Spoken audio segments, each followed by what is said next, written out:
Hi guys, let's talk about hidden sources of gluten. So you've heard me talk before about how problematic gluten can be. And I think the bigger challenge for people sometimes is that they're wanting to take gluten out of their diet and they're aware of the obvious things like bread, pasta, crackers, pretzels, those sorts of things having gluten in them. But then they get lost sometimes as to where some of these other hidden sources of gluten may be.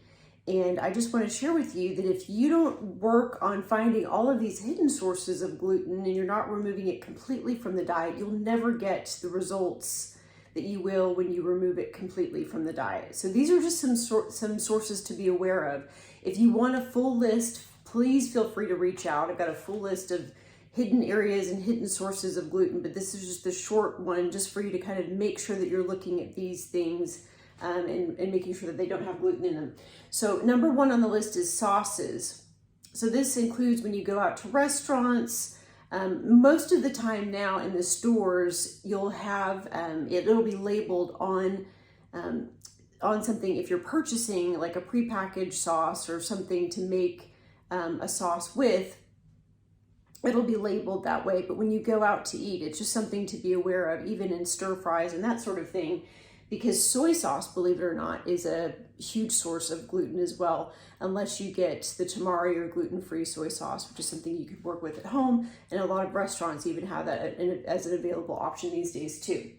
Number two is cosmetics. People don't think about a lot of times their cosmetics, things that they're putting on their face, body, skin, having gluten in them. This can be skincare products, but then cosmetic products as well. A lot of times they'll put the hydrolyzed wheat protein in some of these items, and just make sure that you're looking for that on the ingredient list, or you can reach out to the manufacturer and just make sure that you ask if that's gluten-free or not, because it could still be a problem even if it's a cosmetic product.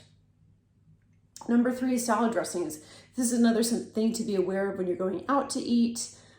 Once again, if you're purchasing salad dressings in the store, they'll typically be labeled. I'm a big fan of the Primal Kitchen dressings.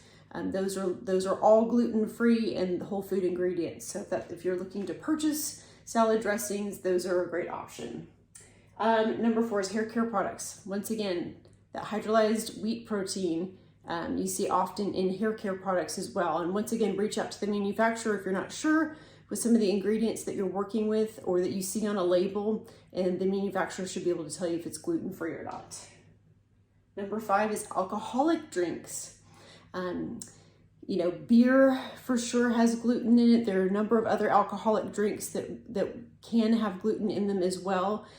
Just make sure that you do a search and look up what you're drinking, or if you're at a bar, ask a bartender. They should be able to tell you if what you're ordering has gluten in it or not. And then number six is seasonings and flavorings.